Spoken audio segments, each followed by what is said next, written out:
executive to talk about the future of Hong Kong. Let's welcome back J.D. Gordon, the former Pentagon spokesman, and Pete Hoekstra, my former congressional colleague who served as the chairman of the House Select Committee on Intelligence. So, Pete, government workers are back on the job today. The protester numbers are down. Has China won this round?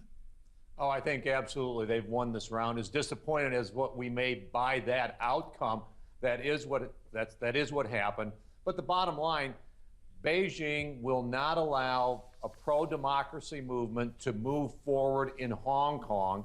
You know, they're suppressing the little freedom that you find in mainland China. So it's not a surprise at what they did in Hong Kong, and it's really not a surprise that over the weekend it appears that they have been successful in tapping down this reform movement.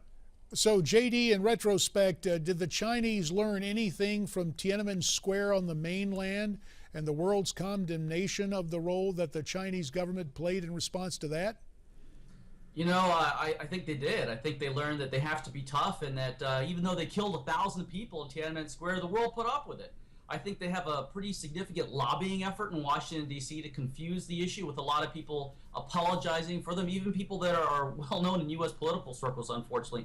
But, you know, I think the Chinese Communist government is going to be tough as long as they can be, as long as the world allows them to get away with it. I think they did the bait and switch with Hong Kong, where in 1997 they got it from the U.K. and they said to the people of Hong Kong, well, by 2017 you're going to be able to have these open elections. Well, they just pulled the rug out from them, because they basically now said that they're going to have a veto capability of all the candidates. So in other words, anybody running for office in Hong Kong is going to be vetted and approved by the Chinese government in Beijing. And so that's totally unacceptable. That's not what the agreement was. And I don't think the world should be surprised, because every time you turn around, the Chinese are either conducting espionage against our military or hacking into our industrial complexes, and they cheat when it comes to their currency. They devalue. I mean, across the board, China is trying to gain a tactical advantage against the U.S. and against Western democracies, so they could be the world's dominant power. And I think we see that tough iron fist in Hong Kong is just a representation of that. All right, Pete, let's get your thoughts on the emergence of China. They hope to be what, the world's preeminent superpower by mid-century?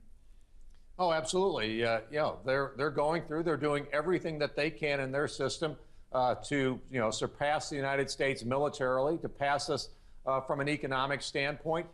They're doing all the things that J.D. outlined, plus they are very actively engaging other parts of the world economically, the Middle East, Africa. They are well out in front of where the United States and where Europe are in these parts of the world, to try to get an economic hook into these areas, and also at the same time secure access to the raw materials that they need to grow their economy.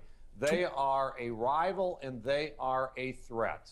20 seconds to you both. What does this mean for Tibet and Taiwan, this crackdown in Hong Kong? J.D., to you first. Quickly, please, sir. Yeah, totally agree with Pete on that. China's doing the best they can to be the world's dominant power. It's not good for Tibet, not good for Taiwan. I think we could see more crackdowns if there's any type of daylight between those two. I think that China's going to be as tough as they can, and the world lets them get away with it, unfortunately. We got to keep the pressure on them. Pete, last word to you, sir. Sure. Worse for Tibet than what it is to Taiwan. Taiwan's got a lot more in its arsenal to protect its interests. Fair enough. Gentlemen, we always appreciate your evaluation of American interests and what has transpired in terms of the intelligence community. J.D. Gordon, Pete Hoekstra, gentlemen, we thank you again, and America's Forum will continue following this time out.